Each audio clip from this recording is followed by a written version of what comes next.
Friends, आप सभी का स्वागत है आज के इस क्लास में। और जैसा कि आप सभी को पता होगा, चैप्टर 1 जो है प्रकाश का परावर्तन, उसका सारा ऑब्जेक्टिव जो है हम लोग कंप्लीट कर दिए हैं। ठीक, अब चैप्टर 2 का ऑब्जेक्टिव आज के इस क्लास में हम लोग देखने वाले हैं, जिसका नाम है light of reflection of light.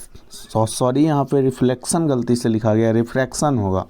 ठीक, बाकी यहाँ प्रकाश का अपवर्तन सही लिखा हुआ है। ठीक, और यहाँ पे जो लिखा हुआ है एक क्लास चैप्टर खल्लास, तो हाँ ये सही लिखा हुआ है। आज के इस क्लास में टोटल जो है जितना भी इस चैप्टर का ऑब्जेक्टिव होने वाला है, सारा A to Z ऑब्जेक्टिव हम लोग करा देंगे। ठीक, और इसका प्लेलिस्ट डिस्क्रिप्शन बॉक्स में दिया गया है, वहाँ पे प्लेलिस्ट बना हुआ है।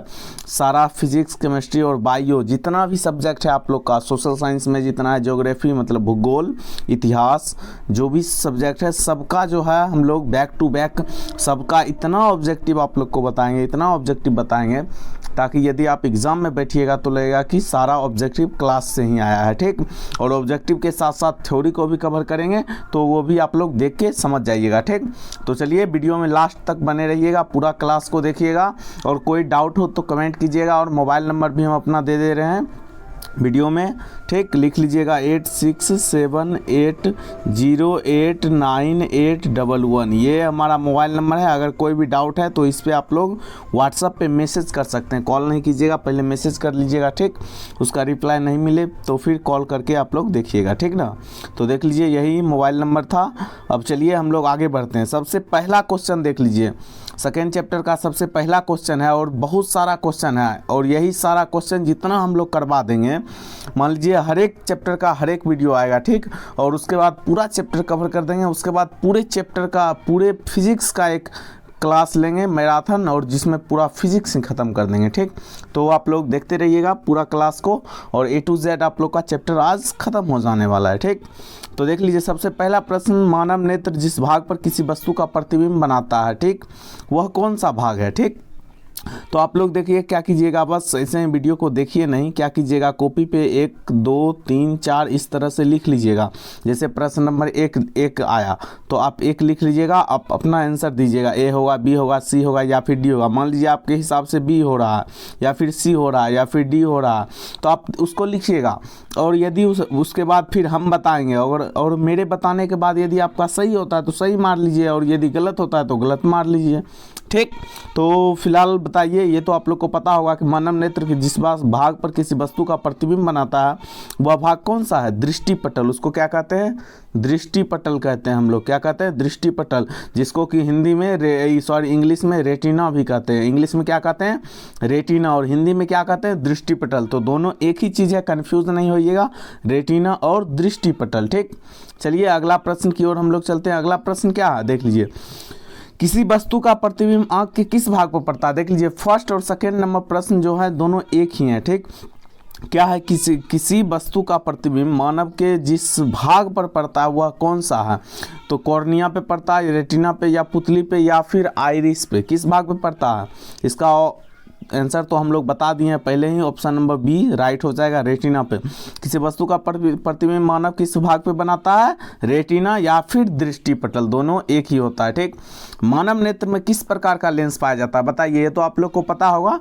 मानव नेत्र में किस प्रकार का लेंस पाया जाता है, अवतल लेंस या फिर उत्तल लेंस, अवतल लेंस या फिर उत्तल लेंस। तो इसका राइट आंसर हो जाएगा उत्तल लेंस। ठीक, हर एक को नोट आप लोग करते जाइएगा, बहुत ही इंपॉर्टेंट है। इससे बाहर आप लोग का यदि चैप्टर 2 से कोई भी क्वेश्चन आया बोर्ड एग्जाम में, यदि आपके बोर्ड एग्जाम 2026 में चैप्टर 2 से कोई भी क्वेश्चन आएगा तो इससे बाहर आएगा नहीं, लिख के ले लीजिए आप लोग, और एग्जाम के बाद आप लोग बोलिएगा कि सर इससे नहीं आया क्वेश्चन। ठीक, चलिए 3 ये तो हो गया उत्तल लेंस मानव में।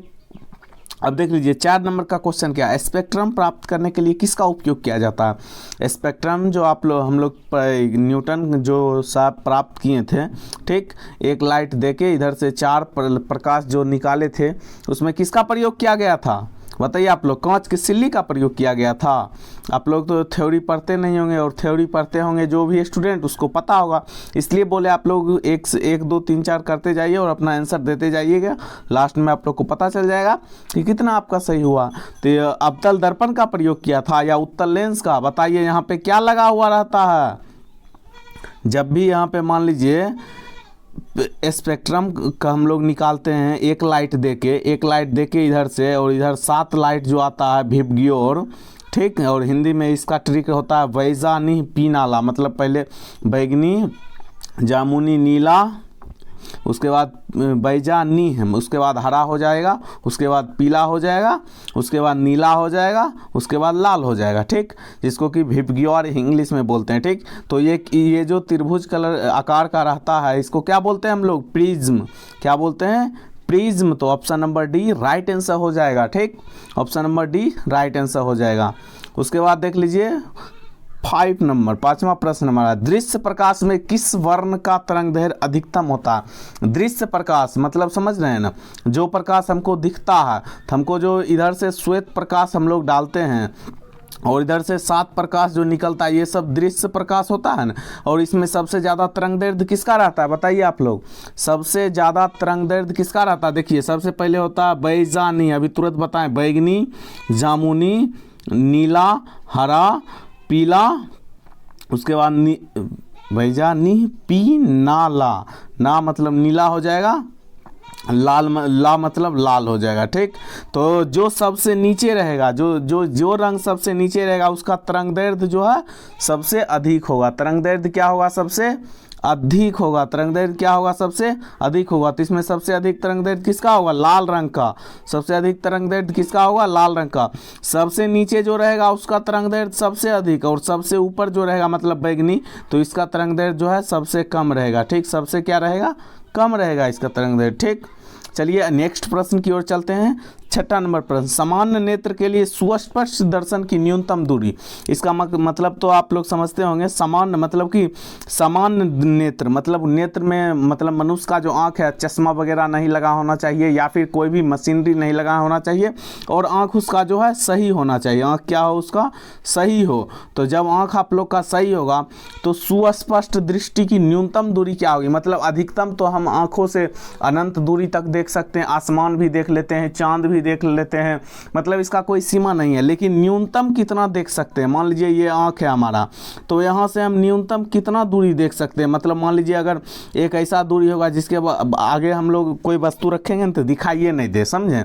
इसको बोलते हैं सुस्पष्ट दर्शन की न्यूनतम दूरी। मान लीजिए आप कोई भी बुक रखते होंगे, एकदम आँख में सटा लीजिएगा, यहाँ सटा लीजिएगा, तो कुछ दिखाई देगा? नहीं दिखाई देगा। आप लोग बोलिएगा नहीं।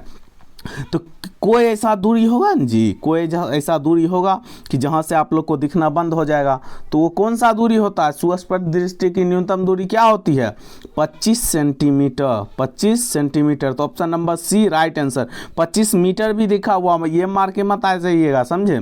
25 सेंटीमीटर होता है सुस्पष्ट दृष्टि की न्यूनतम दूरी। कितना होता है? 25 सेंटीमीटर। स्पष्ट दृष्टि की न्यूनतम दूरी 25 सेंटीमीटर। चलिए क्वेश्चन नंबर 7, जो नेत्र निकट स्थिति वस्तु को साफ नहीं देख सकता उस नेत्र में क्या होता है? अब देख लीजिए, निकट दृष्टि दोष, दूरदृष्टि दोष, ये आप लोग पढ़े होंगे। निकट की वस्तु जिसमें दिखता है उसी को बोलते हैं निकट दृष्टि दोष। मान ली इसमें कन्फ्यूजन भी हो जाता है बहुत सारा बच्चा, जैसे निकट दृष्टि दोष किसको बोलेंगे? जिसमें निकट का दिखे। बच्चा को लगेगा निकट का दृष्टि दोष है तो मतलब निकट का नहीं दिखे, नहीं, निकट का दिखे। और दूर दृष्टि दोष में क्या होता है? जिसमें दूर का दिखे लेकिन नजदीक का नहीं दिखे, नजदीक का नहीं दिखे।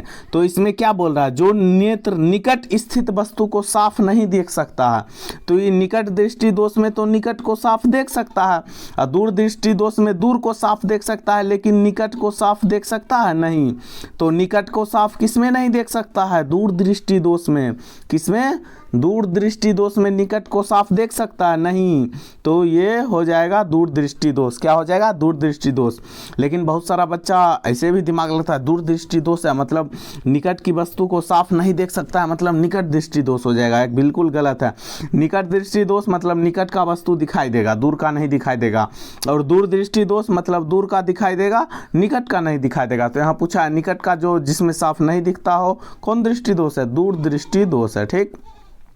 और चलिए 8वां नंबर प्रश्न हम लोग का है, चंद्रमा पर खड़े अंतरिक्ष यात्री को आकाश कैसा प्रतीत होता है? बताइए।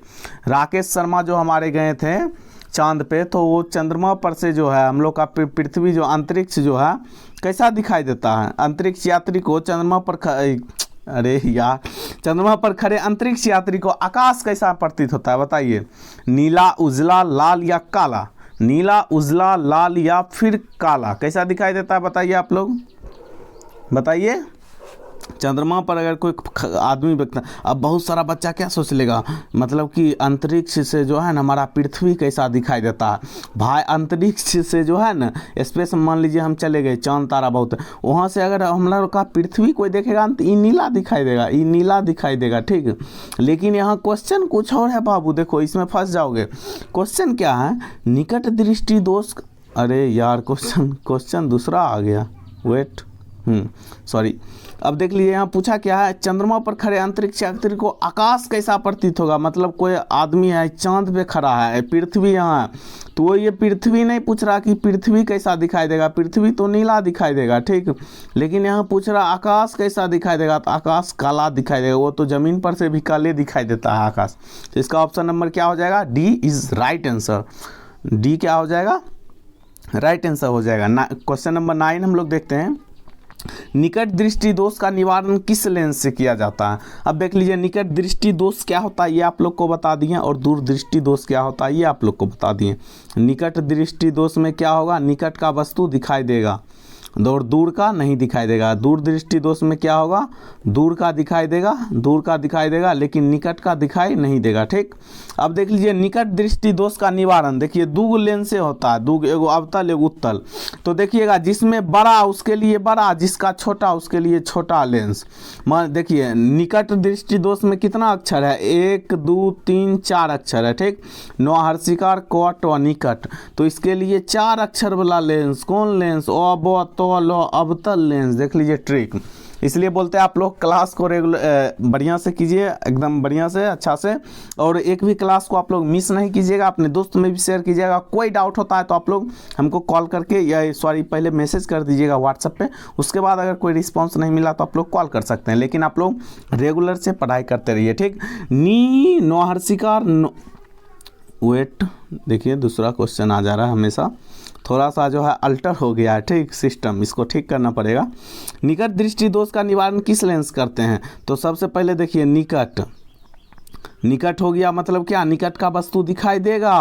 और दूर दृष्टि दोष मतलब क्या? दूर का वस्तु दिखाई देगा लेकिन नज़दीक का नहीं, निकट में निकट का ही दिखाई देगा, दूर का नहीं, ठीक। अब देखिए, निकट कितने अक्षर का है? नो हर्षिकार और नो, 2 हो गया, को टो, निकट 4 अक्षर हो गया, तो इसके लिए 4 अक्षर वाला लेंस, 4 अक्षर वाला कौन सा लेंस है?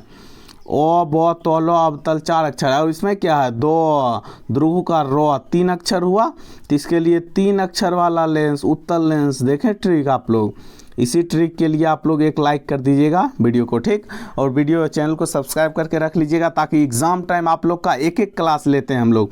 जैसे मान लीजिए आपका 5 एग्ज़ाम होता है 5 सब्जेक्ट का, और 5 क्लास लेंगे और उसी से सारा क्वेश्चन रहेगा।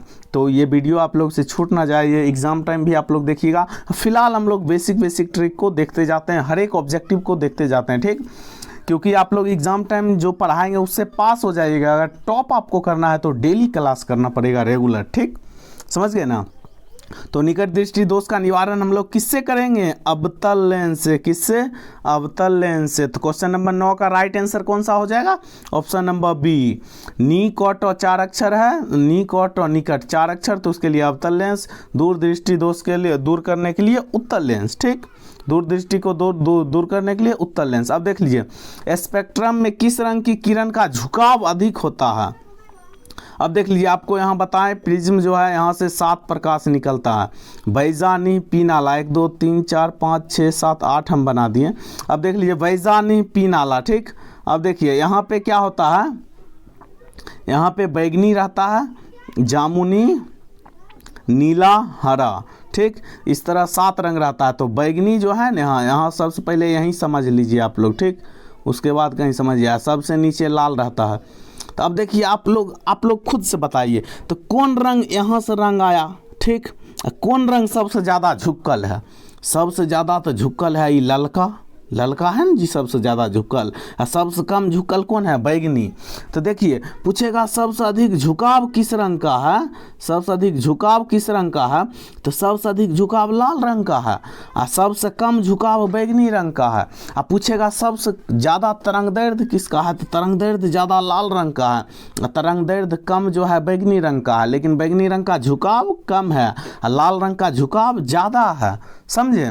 तो लिख लीजिएगा नीचे से ऊपर, ऊपर से नीचे आने पर तरंगदैर्ध्य बढ़ता है जी, तब नहीं इसका सबसे कम रहता है, उसके बाद तनी ज़्यादा करते करते लाल रंग का सबसे ज़्यादा तरंगदैर्ध्य होता है। ऐसे एक तीर मार के लिख लीजिएगा, ऊपर से नीचे आने पर तरंगदैर्ध्य बढ़ता है, मतलब लाल का तरंगदैर्ध्य सबसे अधिक, और नीचे से ऊपर जाने पर झुकाव कम होता है, नीचे सबसे ज़्यादा झुकाव है और ऊपर सबसे कम झुकाव है रंग का। ठीक, तो सबसे अधिक झुकाव किस रंग का होगा? लाल रंग का सबसे। अरे यार यहाँ हरा, निम्न में किस रंग की किरण का झुकाव सबसे अधिक होगा? झुकाव सबसे अधिक किसका होगा? लाल रंग का। सबसे अधिक झुकाव किसका होगा? लाल रंग का होगा। सबसे अधिक झुकाव किसका होगा? लाल रंग का। ठीक, अगला प्रश्न हम लोग देखते हैं 11 नंबर का।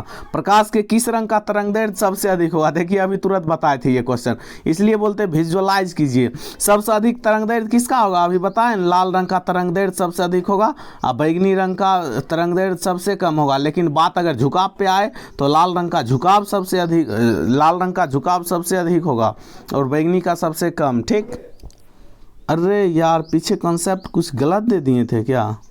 नहीं, देख लीजिए एक बार, अगर पीछे कुछ मिस्टेक कर भी दिए होंगे तो आप लोग देख लीजिएगा। लाल रंग का जो है झुकाव सबसे अधिक है और तरंगदैर्ध्य भी सबसे अधिक है। झुकाव तो आप लोग को दिखिए रहा, देखिए यहाँ से मारे लाइट हम लोग टॉर्च जलाएं और यहाँ देख लीजिए ये बैगनी कम झुका, उसके बाद नीचे लाल ज़्यादा झुक गया। तो लाल रंग का तरंगदैर्ध्य भी अधिक है, झुकाव भी अधिक है। बैगनी का तरंगदैर्ध्य भी कम है और झुकाव भी कम है। बैगनी का तरंगदैर्ध्य क्या है? कम है और झुकाव भी कम है। तो प्रकाश के किस रंग का तरंगदैर्ध्य सबसे अधिक होगा? तो लाल। 11 का क्या हो जाएगा आंसर? ए। किस रंग का झुकाव सबसे अधिक है? लाल रंग का। ठीक, वीडियो भले ही बड़ा हो जाए, क्लास बहुत देर चले, लेकिन आप लोग का ये चैप्टर जो है आज ही हम लोग ख़त्म कर देंगे। ठीक, ताकि दूसरे दिन का कोई लोचा ना रहे। ठीक ना। अब देख लीजिए, किस दृष्टि दोष को अवतल और उरात दोनों लेंस से बने द्विभेकी लेंस होट संशोध? ये क्वेश्चन लगता है गलत टाइप हो गया। ठीक, क्वेश्चन गलत टाइप हो गया। चलिए इस क्वेश्चन को हटाइए, अगला क्वेश्चन पे हम लोग चलते हैं। ठीक, क्वेश्चन नंबर 13। जब सूर्य का प्रकाश वायुमंडल से गुजरता है, जब सूर्य का प्रकाश जो है वायुमंडल से गुजरता है तो वायु के सूक्ष्म कण किस रंग के प्रकाश को अधिक प्रबलता से प्रकीर्णित करते हैं?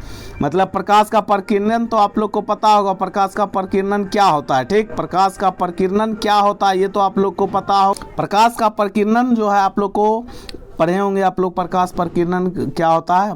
बहुत सारे दिशाओं में किसी कण से टकरा के इधर उधर हो जाता है, उसी को क्या कहते हैं? प्रकीर्णन। ये तो डिटेल में आप लोग को थ्योरी के क्लास में मिल जाएगा, फिलहाल तो ऑब्जेक्टिव हम लोग करा रहे हैं चैप्टर 2 का। ठीक, तो देखिए जब सूर्य का प्रकाश वायुमंडल से गुजरता है तो वायु के सूक्ष्म कण जो है ना प्रकाश को जो है इधर उधर बिखेर देता है। तो कौन रंग को सबसे अधिक प्रकीर्णित करता है ये पूछ रहा है इसमें, कौन रंग को सबसे अधिक प्रकीर्णित करता है? तो ये हो जाएगा नीला रंग। क्या हो जाएगा? नीला रंग। इसीलिए जो है हम लोग को आसमान के कैसा दिखाई देता है? नीला। आसमान कैसा दिखाई देता है? नीला। किस रंग को सबसे अधिक प्रकीर्णित करता है? नीला रंग को। इसलिए और सब रंग जो है इधर मतलब कि नहीं ज़्यादा प्रकीर्णित करता, नीला रंग को ज़्यादा प्रकीर्णित करता है, इसलिए नीला रंग पूरा आसमान में बिखेर जाता है और हम लोग को आकाश कैसा दिखाई देता है बाबू? नीला। अब देख लीजिए, एक स्वस्थ आंख के दूर बिंदु होता है। अब अभी तो हम पिछले क्वेश्चन में बताए थे, दूर बिंदु क्या होता है? अनंत।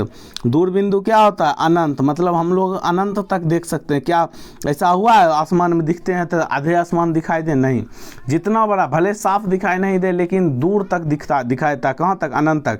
और न्यूनतम दूरी क्या है? न्यूनतम दूरी क्या है? 25 सेंटीमीटर। न्यूनतम दूरी 25 सेंटीमीटर और दूरबिंदु अनंत। ठीक, क्वेश्चन नंबर 15 पर आते हैं। बहुत सारा क्वेश्चन है, हमको लगता है इस तरह से कराते कराते तो बहुत देर हो जाएगा, तो आप लोग जल्दी जल्दी जवाब दीजिएगा क्वेश्चन को। मानव नेत्र जिस भाग पर किसी वस्तु का प्रतिबिंब बनाता है उसको क्या बोलते हैं? दृष्टिपटल बोलते हैं। क्वेश्चन रिपीट हो गया, चलिए इस पर ज़्यादा बहस हम लोग नहीं करेंगे। 16 नंबर, मानव नेत्र अभिनेत्र लेंस की फोकस दूरी समायोजित कर विभिन्न दूरियों पर रखी वस्तुओं को फोकसित कर सकता है। ऐसा हो पाने का कारण क्या है? जरा बिन दूरदृष्टता, समंजन या निकट दृष्टा या दीर्घ दृष्टा। बताइए आप लोग क्या होगा इसका आंसर। इसका आंसर हो जाएगा समंजन क्षमता। क्या हो जाएगा? समंजन क्षमता। चलिए अगले प्रश्न की ओर हम लोग चलते हैं। श्वेत प्रकाश कितने रंगों के मेल से बना होता है? तो ये आप लोग देख लिए होंगे प्रिज्म में 7 प्रकाश से, टोटल 7 प्रकाश से। तो 17 का option number D right answer हो जाएगा। 17 का ऑप्शन नंबर डी क्या हो जाएगा? राइट आंसर हो जाएगा। चलिए क्वेश्चन नंबर 18, नेत्र लेंस की फोकस दूरी कम हो जाने से कौन सा दृष्टि दोष होता है? नेत्र लेंस की फोकस दूरी कम होने से कौन सा दृष्टि दोष होता है? बताइए। नेत्र लेंस है, इसका अगर फोकस दूरी घट गया तो फोकस दूरी घट गया तो हम लोग का दूर का वस्तु नहीं दिखाई देगा। दूर का वस्तु दिखाई देगा नहीं।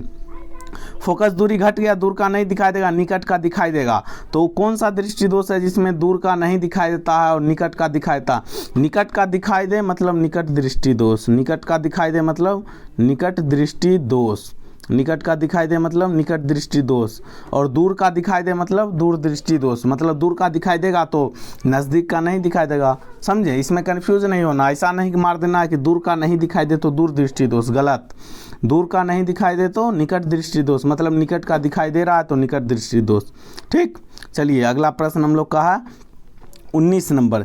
1A इसका मतलब होता है 1 एंगस्ट्रॉम। 1A और ऊपर पे बिंदा रहता है, इसका मतलब 1 एंगस्ट्रॉम होता है और ये होता है 10 पे पावर -10 मीटर के बराबर। ये रट लीजिएगा, बहुत ही इंपॉर्टेंट क्वेश्चन है। ठीक, बहुत ही इंपॉर्टेंट क्वेश्चन है। 1 एंगस्ट्रॉम बराबर 10 के घात -10 मीटर। अगला प्रश्न हम लोग देखते हैं 20 नंबर। अभिनेत्र लेंस की फोकस दूरी में परिवर्तन किया जाता है। अब मानव का जो नेत्र है इसके लेंस की फोकस दूरी में परिवर्तन हम लोग कैसे कर सकते हैं? बताइए। नेत्र तो आप लोग पढ़े होंगे, कैसे कर सकते हैं? पक्षमाभी पेशियों द्वारा हम लोग इसका फोकस दूरी में परिवर्तन कर सकते हैं। नेत्र लेंस का पक्षमाभी पेशियों द्वारा। 21 नंबर प्रश्न है, कैमरे की तरह नेत्र में प्रवेश करते समय प्रकाश के परिमाण को नियंत्रित कौन करता है? कैमरे की तरह जो है नेत्र में प्रकाश प्रवेश करता है तो उसको नियंत्रित कौन करता है? जैसे हम लोग ज़्यादा प्रकाश अगर जिस दिन निकल जाता है, जिस दिन ज़्यादा प्रकाश निकल जाता है उस दिन हम लोग देखते हैं आँख को ऐसे मून लेते हैं, एकदम छोटा कर लेते हैं आँख को। तो ये सब किसके कारण होता है? बताइए।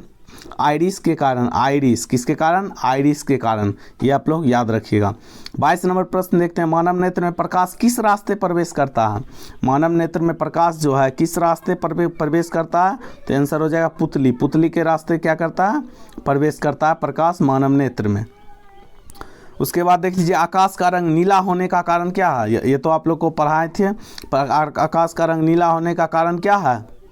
बताइए आप लोग। पहले आप लोग आंसर मार लीजिए, फिर हम बताते हैं। प्रकाश जो है कोई कण से टकरा के इधर उधर बिखर जाता है, उसको क्या कहते हैं? प्रकाश का प्रकीर्णन। और नीला रंग सबसे अधिक बिखरता है, इसलिए आकाश का रंग नीला होता है। तो आकाश का रंग नीला होने क्या कारण है? प्रकाश का प्रकीर्णन। प्रकाश प्रकीर्णित करता है तब तो नीला रंग को इधर उधर सब रंग को बिखेरता है, लेकिन नीला को ज़्यादा बिखेरता है। ठीक, तो आकाश हम लोग को कैसा दिखाई देता है? नीला। और ये किस घटना के कारण होता है? प्रकाश का परिकीर्णन के कारण। ठीक, उसके बाद देख लीजिए 24 नंबर प्रश्न है।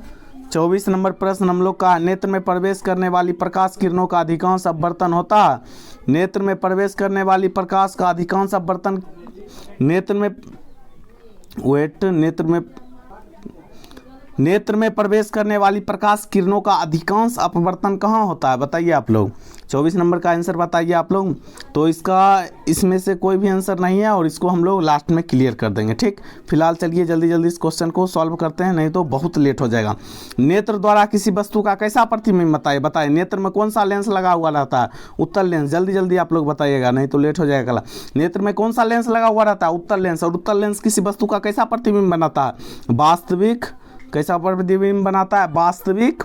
और उसके बाद बताइए आप लोग। वास्तविक और वास्तविक प्रतिबिंब हमेशा क्या होता है? उल्टा। वास्तविक प्रतिबिंब हमेशा क्या होता है? उल्टा। और काल्पनिक प्रतिबिंब हमेशा क्या होता है? सीधा। तो वास्तविक उल्टा और छोटा प्रतिबिंब बनाता है। कैसा प्रतिबिंब बनाता है? वास्तविक उल्टा और छोटा प्रतिबिंब। तो ऑप्शन नंबर सी हम लोग का राइट आंसर हो जाएगा। ठीक, ऑप्शन नंबर क्वेश्चन 27 पे आते हैं। नेत्र लेंस की फोकस दूरी कम हो जाने पर कौन सा दृष्टि दोष होता है? नेत्र लेंस की फोकस दूरी अभी हम बताए थे। नेत्र लेंस की फोकस दूरी जो है कम हो जाएगा कम हो जाएगा तो दूर की वस्तु हम लोग को दिखाई नहीं देगा, निकट का वस्तु दिखाई देगा। तो निकट का वस्तु दिखाई दे तो कौन दृष्टि दोष, बताइए आप लोग। निकट का वस्तु दिखाई दे तो कौन दृष्टि दोष, निकट दृष्टि दोष। और दूर की वस्तु दिखाई दे तो दूर दृष्टि दोष। ठीक, एक प्रिज्म कितने सतहों से घिरा होता है, एक प्रिज्म जो है यह कितने सतहों से घिरा होता है, बताइए आप लोग।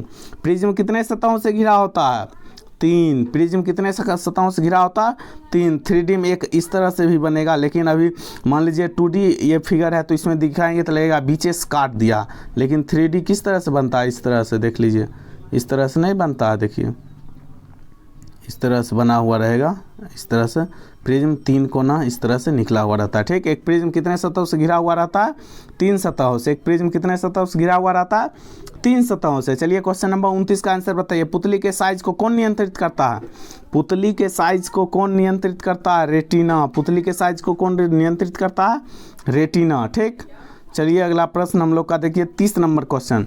आकाश का नीला रंग होना किस परिघटना का, ये तो अभी तुरंत बताया, प्रकाश का प्रकीर्णन कारण आकाश का रंग क्या दिखाई देता है हम लोग को, नीला। और नीला ही क्यों दिखाई देता, और कलर का क्यों नहीं दिखाई देता, तो नीला रंग का सबसे अधिक प्रकीर्णन होता है और सब रंग का सबसे थोड़ा कम प्रकीर्णन होता है नीला से। ठीक, खतरे के निशान के रूप में किस रंग का प्रयोग किया जाता है, लाल रंग का प्रयोग किया जाता है। और क्यों किया जाता है, क्योंकि लाल रंग जो है सबसे कम क्या बोलते हैं ये, इसका तरंगदैर्घ्य जो है सबसे अधिक होता है, इसलिए दूर से भी ये दिख जाता है। लाल रंग का तरंगदैर्घ्य जो है सबसे अधिक होता है, इसलिए यह दूर से भी दिख जाता है। ठीक, चलिए क्वेश्चन नंबर 32 हम लोग देख लेते हैं। इंद्रधनुष का भीतरी हिस्सा किस रंग का होता है, इंद्रधनुष जो है इसका भीतरी हिस्सा किस रंग का होता है, इंद्रधनुष बनाना था हम लोग को। इंद्रधनुष जो इस तरह से बनता है, इसका भीतरी हिस्सा जो है किस रंग का होता है, बताइए आप लोग।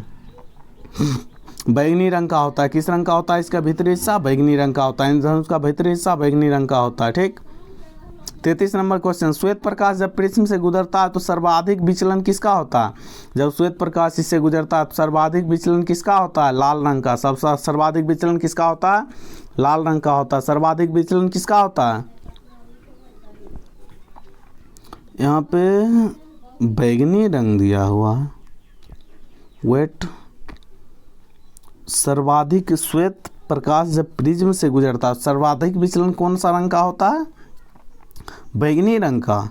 सर्वाधिक विचलन किसका होता है, बैगनी रंग का होता है।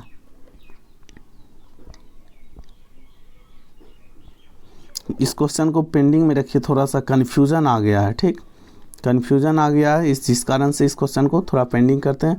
जब श्वेत प्रकाश कांच के प्रिज्म से गुजरता है प्रिज्म के आधार की ओर अधिकतम झुकी प्रकाश किरण का रंग होता है। जब श्वेत प्रकाश जो है कांच के प्रिज्म से गुजरता है तो प्रिज्म के आधार की ओर अधिकतम झुकी प्रकाश किरण का रंग कैसा होता है, बताइए। अधिकतम झुका हुआ जो प्रकाश का किरण होता है इसका रंग कैसा होता है, बैगनी। बैगनी रंग सबसे अधिक झुकता है। बैगनी रंग कैसा होता है, सबसे अधिक झुकता है। बैगनी रंग सबसे अधिक झुकता है, लाल रंग सबसे कम झुकता है। ठीक, उसके बाद देख लीजिए 35 नंबर। चंद्रमा से देखने पर आकाश दिखाई देता है कैसा, चंद्रमा से देखने पर आकाश कैसा नहीं दिखाई देता, ये तो आप लोग को बताएं अभी तुरंत, बताइए आप लोग। काला दिखाई देता है। कैसा दिखाई देता है, काला। कैसा दिखाई देता है, काला। कैसा दिखाई देता है, काला। और पृथ्वी कैसा दिखाई देता है, नीला। ठीक, प्रकाश के किन रंगों में प्रकीर्णन सबसे कम होता है, कौन रंग का प्रकीर्णन सबसे कम होता है, लाल रंग का। कौन रंग का प्रकीर्णन सबसे कम होता है, लाल रंग का। कौन रंग का प्रकीर्णन सबसे कम होता है, लाल रंग का। लाल रंग का प्रकीर्णन सबसे कम होता है, तरंगदैर्घ्य सबसे अधिक होता है। प्रकीर्णन सबसे कम होता है, तरंगदैर्घ्य सबसे अधिक होता है। प्रकाश एक घटक तरंगों में टूटना कहलाता है। प्रकाश का घटक तरंगों में टूटना क्या कहलाता है, प्रकाश के घटक तरंगों में टूटना परिक्षेपण कहलाता है। क्या कहलाता है, परिक्षेपण। प्रकाश का परिक्षेपण कहलाता है। उसके बाद देख लीजिए, इंद्रधनुष बनने में आवश्यक है कि सूर्य की किरणों में निम्नलिखित बातें हो। इंद्रधनुष कब बन सकता है, जब कौन कौन कंडीशन फॉलो करेगा तो इंद्रधनुष बन सकता है, बताइए आप लोग। प्रकाश का परावर्तन, प्रकाश का परावर्तन के कारण क्या बनता है, इंद्रधनुष बनता है। प्रकाश परावर्तन कारण क्या बनता है, इंद्रधनुष बनता है। और 39 इसके बाद क्वेश्चन नंबर जो है हम लोग का 39 आता है। इंद्रधनुष का भीतरी हिस्सा किस रंग का होता है, इंद्रधनुष का भीतरी हिस्सा जो है किस रंग का होता है, ये तो अभी हम लोग आप लोग को बताएं हम।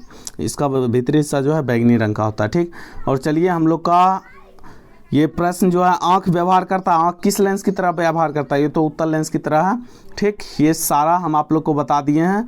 और चलिए यहाँ से क्वेश्चन द एंड हो गया, क्वेश्चन द एंड हो गया। अब देख लीजिए यहाँ पे आंसर शीट है। तो इस तरह आप लोग का चैप्टर 2 खत्म हो गया। और जो भी डाउट हो, यदि कोई भी डाउट हो या फिर कोई क्वेश्चन का आंसर जो है गलती से कोई मिस्टेक हो गया होगा तो आप लोग कमेंट करके बताइएगा। ठीक, सुधार करने का कोशिश करेंगे। हो सकता है इतना क्वेश्चन कराते हैं, 1-2 क्वेश्चन कहीं से मिस्टेक हो जाएगा, तो ये होता है। ठीक, और इसका कारण ये मतलब हो जाता है, बहुत सारा दिमाग इधर उधर कन्फ्यूजन में रहता है। तो ठीक ना। और देख लीजिएगा इसके बाद जो है अगला चैप्टर जो है उसका आने वाला है क्लास। तो आज इस क्लास को देख लीजिए पूरा, इसको रिवीजन करके फिर नेक्स्ट क्लास में आइएगा। और इस पूरा का पीडीएफ यदि आप लोग चाहते हैं तो व्हाट्सएप ग्रुप का लिंक दिया गया है डिस्क्रिप्शन में, वहाँ से जाके व्हाट्सएप ग्रुप को ज्वाइन कीजिए और वहाँ पे ये सारा पीडीएफ आंसर सहित आप लोग को मिल जाएगा। वहाँ से आप लोग डाउनलोड कर लीजिएगा और उसके बाद पढ़िएगा। ठीक, और अगला क्लास आप लोग को कल मिल जाएगा, तो आप लोग चैनल को सब्सक्राइब भी कर लीजिएगा। ठीक, चलिए मिलते हैं नेक्स्ट अपडेट के साथ, तब तक के लिए जय हिंद।